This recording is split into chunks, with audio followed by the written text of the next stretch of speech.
Joined here by Liz Tonks from the Network of Survivors of Faith-Based Institutional Abuse. Good morning. Kia ora, Philippa. It was some time that this has happened after the announcement was first made. Had you given up hope?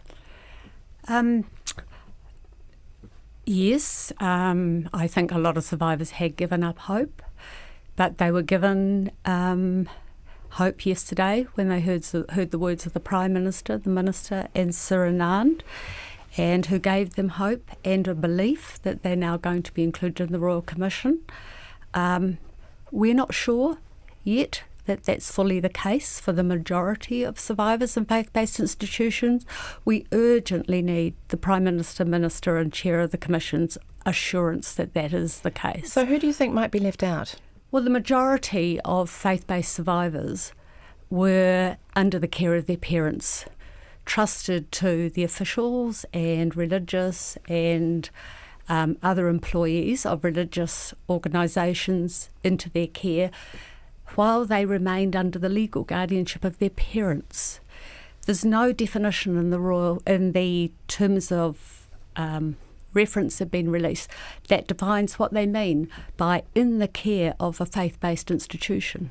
So there's no definition of institutions. So you're thinking that maybe only those that were handed over in some sort of legal sense who may be covered under the Commission? Yeah, that is not clear.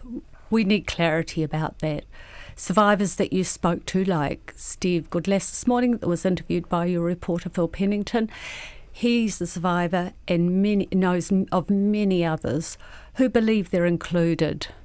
They were in the care of their parents. They were entrusted into the care of a day school.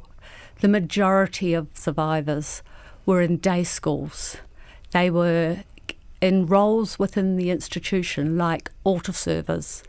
It is very unclear whether they are included or we're talking only about boarding schools or people where parents made a legal arrangement by virtue of a contract to pass their children into the care of a church institution. So Anand Satyanand has already said that this will be the biggest royal commission that New Zealand has ever undertaken. Is there a danger that the wider the terms of reference gets, the less direct focus there is on actually trying to get to the bottom of some of these substantial problems in the past? Well, the danger is that we'll leave the majority of survivors out who need to inform us what actually happened, what went on in the institutions.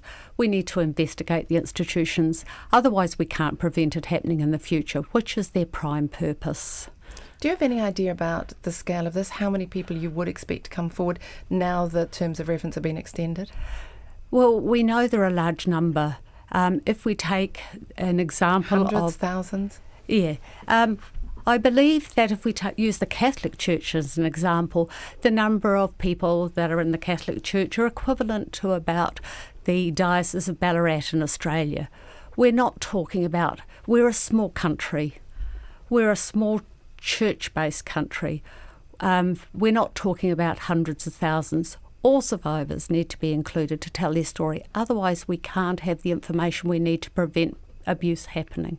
Since the announcement yesterday, have you had any people contact you and tell you about their response? We've had an enormous number contact us, relieved, feeling finally acknowledged, optimistic they're going to have a safe place to report. We haven't been able to give them reassurance. We are very anxious that their hopes are going to be dashed. The words that led them to believe they've been included haven't been followed by action. The Prime Minister and Minister have been asked for assurance. They've referred to the Royal Commission. The Royal Commission has been asked for assurance. They've said they have to get their lawyers to interpret whether these people are included. Do you know how quickly they're going to report back? No, we have no indication of that. We sat down last night with our advisors and went through the terms of reference. We can't give our survivors clarity. They will be devastated if they are again silenced, left out and their hopes dashed. So at the moment you just have to wait and see how quickly that legal opinion comes back. Well, we believe that the Minister and the Royal Commission needs to give them the reassurance. If it is not clear from the terms of reference, they need to make sure the terms of reference do make it clear that they are included. There is no reason why they cannot be amended at this stage if they are not legally robust. Thank you very much for your time. That's Liz Tonks from the Network of Survivors of Faith-Based Institutional Abuse.